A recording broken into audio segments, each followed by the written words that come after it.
Very warm welcome to study I Q my dear friends. मैं हूं Prashant Mavani. I hope you are doing good. आज 26 जून 2020 है और आज हमारे टेबल के ऊपर हैं total 5 important topics. Physical check of imports, विस्तार से चर्चा करेंगे इसके बारे में। सेल्फ रिलायंट इंडिया, इसका एग्जैक्ट मतलब क्या है, फाइनेंस मिनिस्टर ने समझाया है। सोलार गेयर के बारे में बात करेंगे, फाइनेंशियल स्ट्रेस, और लास्ट में एक स्पेशल टॉपिक है मैन्युफैक्चरिंग के साथ जुड़ा हुआ। आगे बढ़े उससे पहले डियर फ्रेंड्स, स्टडी आईक्यू की टीम ने मिलकर एक स्मार्ट कोर्स डिज़ाइन किया है। ये स्मार्ट कोर्स प्री और मेंस दोनों एग्ज़ाम्स को कवर करता है। It's about civil services examination, जिसको हम आईएएस की एग्जामिनेशन कहते हैं। ज़्यादा जानकारी के लिए डाउनलोड करें हमारा mobile application. Dear friends, lecture की पीडीएफ को डाउनलोड करने के लिए check out my Telegram channel. You can join my Telegram channel. आप मुझे फेसबुक पर भी फॉलो कर सकते हैं। लेक्चर को दूसरे स्टूडेंट्स के साथ शेयर ज़रूर कीजिएगा। अगर आज का वीडियो आपको पसंद आता है then hit the like button. और हमारे ओवरऑल एफर्ट्स को सपोर्ट करने के लिए, हमारी चैनल को सपोर्ट करने के लिए हमारी चैनल को सब्सक्राइब करना ना भूलें। डियर फ्रेंड्स, कुछ दिनों पहले ही हम बात कर रहे थे कि भारत सरकार ने एक डिसीजन लिया है, ख़ास करके जो हमारा कस्टम्स डिपार्टमेंट है, चेन्नई से इसकी शुरुआत हुई। चेन्नई के पोर्ट्स पर जो इम्पोर्टेंट चीज़ें चाइना या फिर दुनिया के दूसरे देशों से, ख़ास करके चाइना से, तो इम्पोर्टेंट चीज़ें जो हैं वो चेन्नई के पोर्ट पे ही लैंड होती हैं। आपके लिए एक प्रश्न भी है, चेन्नई का पोर्ट जो है वो किन प्रोडक्ट्स के लिए, किन इंपोर्ट्स के लिए एक की हब्स है, की हब की तरह काम करता है। फर्स्ट जो है वो हैं telecom parts and equipment, second है मेडिकल डिवाइसेस, और थर्ड हैं ऑटो कंपोनेंट्स। आपको राइट या फिर करेक्ट ऑप्शन जो है वो चूज़ करना है। क्या 1 और 2 ही राइट हैं, या फिर 2 और 3, 1 एंड 3, या फिर 1 2 एंड 3। तो जो भी राइट करेक्ट ऑप्शन है वो सिलेक्ट कर लीजिएगा। आपको क्वेश्चन तो समझ में आ ही गया होगा। तो चेन्नई पोर्ट से इसकी शुरुआत हुई थी और अब अलग अलग एयरपोर्ट्स और सी पोर्ट्स पर फिज़िकल चेकिंग की जा रही है। प्रोडक्ट्स जो हैं उनके बॉक्सेस को खोला जा रहा है और उनको एक एक करके चेक किया जा रहा है। तो ऑफ कोर्स ये एक बहुत ही टाइम कंज्यूमिंग चीज़ है। इससे यहाँ का बिज़नेस जो है वो भी अफेक्ट होगा, चाइना का बिज़नेस जो है वो इफ़ेक्ट होगा। और हम इस चीज़ के बारे में भी बात कर रहे थे कि हांगकांग में उन्होंने हमारे साथ भी ऐसा ही किया है कि हमारे प्रोडक्ट्स जो हांगकांग जा रहे हैं तो उनको भी वो फिज़िकली ओपन करके बॉक्सेस को खोल कर देख रहे हैं। ओके, सरकार ने इसके ऊपर यह क्लैरिफिकेशन दिया है कि जो फॉरेन की कंपनीज़ हैं उनको इसमें से छूट दी जाएगी। 100% फिज़िकल चेक जो होता है तो इसमें से उनको छूट दी जाएगी। जैसे कि एप्पल की बात करें, ये सारी चीज़ें सामने कैसे आई, क्योंकि यूएसए और इंडिया के बीच में एक है USA India strategic partnership forum.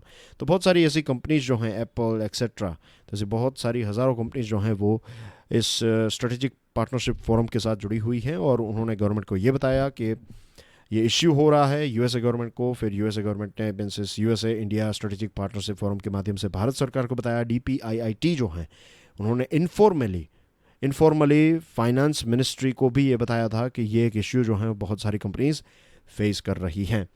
Officially government of India का स्टैंड ये है कि गवर्नमेंट ऑफ इंडिया ने ऐसा कोई भी रिटर्न या फिर कोई भी ऐसा आदेश नहीं दिया है कस्टम्स डिपार्टमेंट को। कस्टम्स डिपार्टमेंट जो फिजिकल चेकिंग कर रहा है तो ये टोटली इंटेलिजेंस अलर्ट्स के ऊपर बेस्ड है। शायद कस्टम्स डिपार्टमेंट को कोई इंटेलिजेंस इनपुट मिला है, कोई अलर्ट मिला है, तो इसकी वजह से वो एक एक बॉक्स जो है वो खोलकर चेक कर रहे हैं। इंडस्ट्री की कंप्लेन ये है या फिर इंडस्ट्री का स्टैंड ये है कि this move has impacted production with parts of supply chain dependent on Chinese imports. Of course बहुत सारी ऐसी चीज़ें हैं जो चाइना से हमारे देश में आती हैं। ये चाइना के लिए भले ही एक फिनिश्ड गुड है, लेकिन भारत के लिए, भारत के प्रोड्यूसर के लिए ये एक रॉ मटेरियल या फिर एक इम्पोर्टेंट कंपोनेंट भी हो सकता है, इज़न्ट इट। तो ये तब जब टाइम पर नहीं मिलता है तो होता क्या है कि उस पर्टिकुलर प्रोडक्ट की स्कैरसिटी हो जाती है। स्कैरसिटी यानी कि उस पर्टिकुलर प्रोडक्ट की डिमांड है लेकिन सप्लाई कम है, तो इसकी वजह से इसकी प्राइस जो है वो बढ़ जाती है, प्रोडक्शन की प्राइस बढ़ जाती है, फिर डिमांड के ऊपर इसकी इम्पैक्ट होती है, तो ये एक चिंता का विषय है बिजनेसेस के लिए। और फिर आपने बॉक्सेस जो हैं वो ओपन किए तो फिर बॉक्सेस को बंद भी करना पड़ेगा, इज़न्ट इट। तो इससे बहुत ज़्यादा टाइम भी वेस्ट होता है और इसी के साथ कॉस्ट जो हैं ये भी बढ़ जाता है। ये एक प्रकार से एडिशनल कॉस्ट है। तो ये कुछ चिंता के विषय भी हैं। Moving on to next item, self reliant India. मैं चाहता हूँ कि इस पर्टिकुलर छोटी सी न्यूज़ आइटम के माध्यम से हम सब ये समझ लें कि सेल्फ रिलायंट इंडिया का एग्जैक्ट मतलब क्या है। क्या सेल्फ रिलायंट इंडिया का मतलब ये है कि हम चाइना से किसी भी चीज़ को ख़रीदेंगे नहीं? क्या चाइना को 100% हम बॉयकॉट करेंगे? The answer is no. Government ने ये चीज़, फाइनेंस मिनिस्टर ने ये चीज़ बहुत ही क्लियरली बताई है कि गवर्नमेंट इंपोर्ट्स के ख़िलाफ़ नहीं है, ख़ास करके वे सारी चीज़ें जो हमारे देश में ग्रोथ को स्पर यानी कि ग्रोथ को इम्प्रूव करती हैं। तो इन सारी प्रोडक्ट्स को, इन सारे प्रोडक्ट्स, इन सारी चीज़ों को हम यहाँ पर ख़रीदेंगे, हम इंपोर्ट करेंगे इनको। जैसे मैंने आपको इससे पहले का एग्जांपल दिया कि चाइना से बहुत सारे फ़ोन्स जो हैं वो डायरेक्टली पैक होकर रेडी टू यूज़ यहाँ पर मिलते हैं। तो ऐसे फ़ोन्स जो हैं वो इतनी ज़्यादा जॉब्स यहाँ पर जनरेट नहीं करते हैं। लेकिन चाइना से जो रॉ मटेरियल फॉर एग्जांपल आता है, for example screens, right, let's say कि चाइना से बैटरीज या फिर स्क्रीन यहाँ पर आती है और फिर ये असेंबल की जाती है और इससे हमारी कंपनीज जो हैं, हमारे देश में बहुत सारी प्रोडक्शन कंपनीज जो हैं वो फ़ोन्स बनाती हैं या फिर जो भी XYZ बहुत सारी ऐसे कार बनाने के कंपोनेंट्स हैं। तो ऐसी सारी चीज़ें जो देश में जॉब्स जनरेट कर रही हैं, ऐसी सारी चीज़ें जो देश में ग्रोथ जनरेट कर रही हैं, तो ऐसे प्रोडक्ट्स दुनिया के किसी भी देश में से क्यों ना आ रहे हों, तो इनको तो हम इंपोर्ट करेंगे ही, राइट। तो ये चीज़ आपको समझनी है, बहुत ही इंपॉर्टेंट है।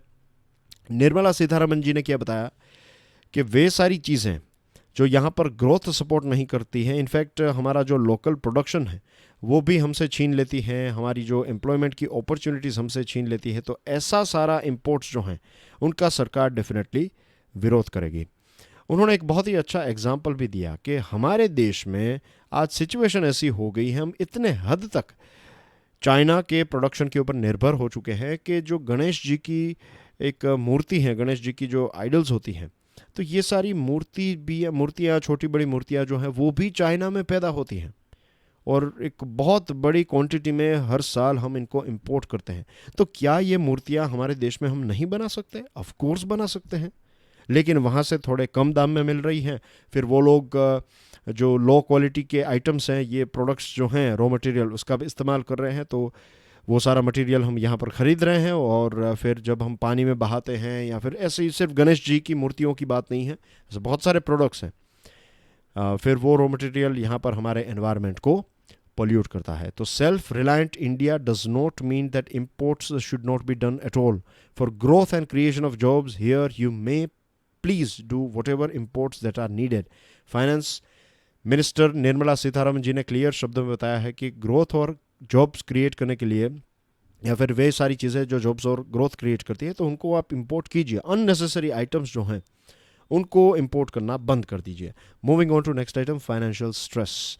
As we all know dear friends, कोविड-19 की वजह से एक्सपेंडिचर जो हैं वो बहुत ज़्यादा हो गए हैं, इनकमिंग मनी जो है वो कम हो चुकी हैं। तो गवर्नमेंट अननेसेसरी जो कहते हैं हम फालतू का खर्च जो है वो बंद करना चाहती हैं। और फाइनेंस मिनिस्ट्री ने ये चीज़ क्लियरली बता दी है कि ऑटोमेटिक कैरी फॉरवर्ड जो होता है, कि मान लीजिए कि आपके डिपार्टमेंट को 100 रुपये दिए गए, ये 100 रुपये आपको let's say in the month of June 2020 use करने हैं, लेकिन एंड ऑफ द जून 1 जुलाई को ये देखा गया कि 100 रुपये में से आपने 20 रुपये ही खर्च किए थे, तो बाकी का जो 80 रुपीज़ हैं वो आपको दिया जाएगा और ऊपर से जो 100 rupees for the month of July है वो दिया जाएगा। तो इस प्रकार की जो कैरी फॉरवर्डिंग जो होता है, ये चीज़ अब नहीं होगी इस क्वार्टर के लिए। फर्स्ट क्वार्टर के लिए तो यानी कि अप्रैल, मई और जून के लिए तो बता ही दिया था, अब ये सेकंड क्वार्टर में भी यही होगा।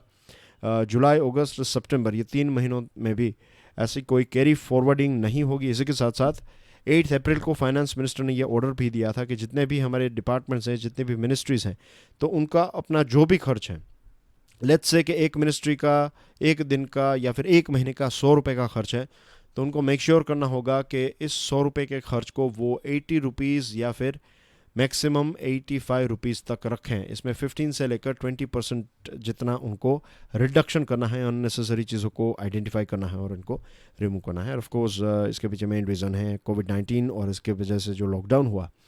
तो लॉकडाउन होने का मतलब है ट्रांजैक्शंस जो हैं वो कम हुए। ट्रांजैक्शंस कम हुए तो जो GST हैं, जो एक जीएसटी किस प्रकार का टैक्स है, इनडायरेक्ट। तो इनडायरेक्ट टैक्स का कलेक्शन कम हुआ, बहुत सारे लोगों की जॉब्स गई, बिजनेसेस का प्रॉफिट गया। तो डायरेक्ट टैक्स जो हैं, तो दोनों के कलेक्शंस में हमें एक ज़बरदस्त ड्रॉप देखने को मिलेगा और एक्सपेंडिचर जो है वो काफ़ी ज़्यादा हो जाएंगे।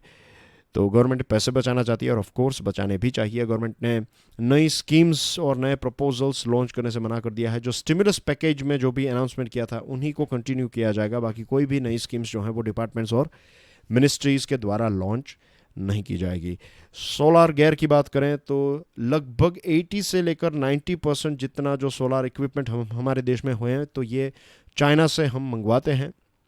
और 1 अगस्त 2020 को अब से ये होगा एक महीने के बाद कि जो चाइना से चीज़ें यहाँ पर ये जो सोलार गेयर हैं तो उनके ऊपर 20 से लेकर 25% जितनी कस्टम्स ड्यूटी लगाई जाएगी और धीरे धीरे करके 40% जितनी कस्टम्स ड्यूटी जो हैं वो इन प्रोडक्ट्स के ऊपर लगाई जाएगी। तो ऑफकोर्स शॉर्ट टर्म की बात करें तो हमारी जो इंडस्ट्री है ये काफ़ी मुसीबत का सामना फेस करेगी। लेकिन लोकल मैन्युफैक्चरर्स का कहना यह है कि वो जल्द से जल्द प्रोडक्शन को इंक्रीज़ कर देंगे। प्रोजेक्ट डेवलपर्स का एक अलग स्टैंड है। प्रोजेक्ट डेवलपर्स ने यह बताया कि कुछ पॉलिसी सपोर्ट की आवश्यकता रहेगी, ऑफ कोर्स, क्योंकि वे सारे प्रोजेक्ट्स जो ऑलरेडी अवॉर्ड हो चुके हैं, आपने सारा कॉस्ट कैलकुलेट किया, फिर टेंडर फाइल किया था, अब आपको वो बिड मिल गई, आप वो कॉन्ट्रैक्ट जीत गए, तो ऑफ कोर्स इनके लिए कुछ प्रोटेक्शन जो है वो होना चाहिए कि अगर कोई पहले से अप्रूव्ड अगर प्रोजेक्ट था तो ऐसे अप्रूव्ड प्रोजेक्ट के लिए अगर आप चीज़ें यहाँ पर मंगवाते हैं तो आपको ये ड्यूटी जो है वो वापस दी जाएगी। ये जो 25% या फिर 40% जो भी हैं वो वापस आपको मिल जाएगी। लेकिन फिर धीरे धीरे टर्म्स एंड कंडीशन ऐसी होनी चाहिए कि इंपोर्ट का जो सब्सटीट्यूट है वो आपको कुछ टाइम के अंदर फिर ढूंढ लेना है। तो इस प्रकार का कुछ सपोर्ट जो है वो गवर्नमेंट को डेफिनेटली प्रोवाइड करना पड़ेगा। फिर डियर फ्रेंड्स, एक बहुत ही इंपॉर्टेंट टॉपिक के बारे में मैं आपसे बात करना चाहता हूँ। सेल्फ रिलायंट, आत्मनिर्भर, ये सारी चीज़ें जो हैं वो काफ़ी न्यूज़ में हैं। इसके ऊपर आपकी एक बहुत अच्छी पकड़ होनी चाहिए। आपको इसके ऊपर से एक ऐसे पूछा जा सकता है, इंटरव्यू में प्रश्न पूछा जा सकता है कि आत्मनिर्भर भारत का जो प्लान है वो सक्सेसफुल होगा या नहीं। आत्मनिर्भर भारत के ऊपर आपका क्या ओपिनियन है। अलग अलग एंगल से आपको इस प्रकार से चीज़ें जो हैं वो पूछी जा सकती हैं। It's not that difficult. Basic मतलब तो मैंने आपको समझा दिया। अब कुछ ऐसी चीज़ें जो हमें मैन्युफैक्चरिंग को ध्यान में, जो लोकल मैन्युफैक्चरिंग हम करना चाहते हैं, ग्लोबल हब बनना चाहते हैं, तो इतना आसान भी नहीं है। आज हमारी इंडस्ट्रियल पॉलिसी जो है उस ये एक ट्राइपोड की तरह है। इसके 3 पैर हैं। फर्स्ट इज़ सेल्फ रिलायंस, कि हम यहाँ पर ज़्यादा से ज़्यादा चीज़ें हमारे देश में पैदा करें। सेकंड ये है कि ग्लोबल वैल्यू चेन का एक बहुत ही इंपॉर्टेंट पार्ट हम बने। और थर्ड ये है कि चाइना के ऊपर जो हमारी एक निर्भरता है ये चीज़ को हम कम करें या फिर ज़ीरो कर दें। आइडियली ज़ीरो, प्रैक्टिकली कम से कम। We must consider the possible alteration in post कोविड-19 वर्ल्ड। कोविड-19 के बाद दुनिया जो है वो किस प्रकार की होगी, राइट? लोगों की सोच किस प्रकार की होगी, ये चीज़ को ध्यान में रखते हुए हमें पॉलिसीज़ जो हैं उसमें नेसेसरी चेंजेस करने चाहिए। मैं एक छोटा सा एग्जांपल दूंगा, इससे आपको पता चल जाएगा। यूएसए जो हैं, ये पीपी किट्स, मास्क, ये सारी चीज़ें जो हैं वो यूएसए पैदा नहीं करता था। करता होगा तो फिर थोड़ी बहुत कंपनी होगी, लेकिन यूएसए पैदा नहीं करता था। चाइना से ये सारी चीज़ें वो मंगवाते थे। अब कोविड-19 हुआ, कोरोना वायरस का आउटब्रेक हुआ, तो यूएसए ने चाइना को बताया कि हमें इतने मास्क चाहिए, इतने पीपी किट्स चाहिए, तो चाइना ने मना कर दिया। ये स्टार्टिंग की न्यूज़ आइटम है, शायद आपको इसके बारे में पता हो या ना हो, लेकिन आप रिसर्च करेंगे आपको ये न्यूज़ आइटम मिल जाएगी। चाइना ने यह बताया कि जब तक हमारे देश के लिए पर्याप्त हमारे पास पीपी किट्स और मास्क नहीं है तब तक हम एक्सपोर्ट नहीं कर सकते। यूएसए के लिए या फिर पूरी दुनिया के लिए एक बहुत बड़ा लेसन था कि कुछ ऐसी चीज़ें हैं, कुछ ऐसे प्रोडक्ट्स हैं जिसको आपको आपके घर में ही पैदा करने चाहिए। जो ग्लोबल सप्लाई चेन अगर डाउन हो जाए, अप हो जाए, इससे आपको कोई फ़ायदा ना हो या फिर आपका कोई नुकसान ना हो, आपको कोई फ़र्क ना पड़े, ऐसी एक इकोसिस्टम तो क्रिएट करनी ही चाहिए। तो यही चीज़ जो है कोविड-19 के बाद बहुत सारी कंपनीज जो हैं वो ऐसे इस एंगल से भी सोचेगी। फॉर एग्ज़ाम्पल, बहुत सारी यूएसए की कार बनाने वाली कंपनीज़ हैं, वो ये सोचेंगे कि ग्लोबली अलग अलग देशों से हम जो चीज़ें मंगवाते हैं तो कार की कीमत भले ही थोड़ी अप हो जाए, लेकिन पूरी की पूरी कार, पूरा जो उनका एक सप्लाई वैल्यू चेन है वो यूएसए में ही हो, ताकि ऐसा कोई भी कुछ भी हो जाए, कहीं पर यूरोप में कोई बड़ा बड़ा डिज़ास्टर आ जाए तो यूएसए के भले ही कस्टमर्स वहाँ पर हों, लेकिन या फिर मार्केट शेयर उनकी जो टोटल कार्स बेचते हैं तो उनका एक बड़ा मार्केट भले ही यूरोपियन यूनियन या फिर यूरोप क्यों ना हो, लेकिन सप्लाई चेन जो है वो यहाँ पर प्रोटेक्ट, जितना प्रोटेक्ट कर सके जिस चीज़ को, वो करने की कोशिश अब दुनिया करेगी। फिर चाइना के पास जो अनुभव है, चाइना के पास लगभग 30 सालों का अनुभव है as a global manufacturing hub. तो वो जो अनुभव है वो मार्केट में नहीं मिलता है। वो हमें ये चीज़ समझनी होगी कि उनको टक्कर देना जो है वो इतना ईजी नहीं, आई एम नॉट सेइंग कि इम्पॉसिबल, लेकिन इतना ईजी भी नहीं है। 30 सालों का उनका एक एक्सपीरियंस है। जो ग्लोबलाइजेशन हुआ, जो ग्लोबलाइज्ड प्रोडक्शन जो आज हम जानते हैं, वो लोकल एक लोकल अगर उस चीज़ को पैदा करें तो वो कॉस्टली है इंग्लैंड में या फिर हॉलैंड में, या फिर आप यूएसए में कोई चीज़ पैदा करें तो that's going to be expensive, isn't it? क्योंकि वहाँ पर जो मिनिमम वेज है पर आवर दिया जाता है तो वो कुछ 7 पाउंड 10 पाउंड्स के आसपास होता है। अभी फ़िलहाल क्या है वो मुझे पता नहीं है, लेकिन बहुत ही एक्सपेंसिव है। उतने पैसे में तो हमारे देश में एक व्यक्ति पूरा दिन काम करे, तो लेबर कॉस्ट कम हो जाता है, रॉ मटेरियल, ये सारी चीज़ें बहुत कम हो जाती थी। तो कॉस्ट मिनिमाइजेशन ने ग्लोबलाइज्ड प्रोडक्शन को एक नई जान दी, एक नया फ्यूल, एक नया भविष्य दिया। लेकिन बहुत सारी कंपनीज ऐसी हैं, जैसे कि एक नोवो नॉर्डिस्क नाम की कंपनी है जो इंसुलिन बनाती हैं। तो इनके पास 5 साल का स्टॉक होता है, 5 साल का, भले ही ग्लोबल सप्लाई चेन क्यों ना हो, लेकिन स्टॉक वो रखते हैं 5 साल का, ताकि अगर कुछ भी हो जाए 5 सालों तक उनका स्टॉक जो है वो मेंटेन करते हैं वो। तो ऐसा भी हो सकता है। फिर दूसरी चीज़ है कॉम्प्लेक्स प्रोडक्ट्स में, तो यही देखने को मिलेगा कि बहुत जो कॉम्प्लेक्स चीज़ें हैं तो उनका प्रोडक्शन ज़्यादा से ज़्यादा लोकलाइज्ड हो जाएगा। यूएसए, जर्मनी, ये बहुत सारी ऐसी कंपनीज हैं जो कॉम्प्लेक्स प्रोडक्ट को अपने ही देश में पैदा करेगी, क्योंकि ये सारे प्रोडक्ट्स जो हैं वो कॉस्ट के आधार पर आप नहीं बेचते। अगर आपने कोई नई ऑल टुगेदर नया इंजन बनाया है या फिर नई कोई चीज़ें, आप ऐसी चीज़ें बना रहे हैं जो दुनिया के दूसरे देशों की उतनी अच्छी ग्रिप नहीं है, तो फिर आप जो बताएंगे, जो कहेंगे, वो मार्केट प्राइस, वो उतना पैसा आपको मिलेगा आपके प्रोडक्ट के लिए। अगर कॉस्ट कटिंग करके आप 1,000 रुपये का वो प्रोडक्ट बनाए, लेकिन आपके घर पर जब आप बनाएंगे, आपके देश में बनाएंगे, तो वो भले ही 1,200 का हो, लेकिन बेस्ट क्वालिटी का है तो लोग इसकी प्राइस जो है वो देंगे आपको। तो जो लो वैल्यू एडेड प्रोडक्ट्स हैं, राइट, नेचुरल रिसोर्सेज से बनाए गए कुछ प्रोडक्ट्स, तो ऐसे सारे प्रोडक्ट्स शायद दूसरे देशों में काम करने के लिए या फिर ग्लोबलाइज्ड प्रोडक्शन इसका हो, लेकिन कॉम्प्लेक्स प्रोडक्ट्स जो हैं उनका प्रोडक्शन तो ज़्यादा से ज़्यादा लोकल ही किया जाएगा, ऐसा लग रहा है। सेल्फ रिलायंस की बात करें तो इसके अलावा और कोई चॉइस भी भारत के पास नहीं है।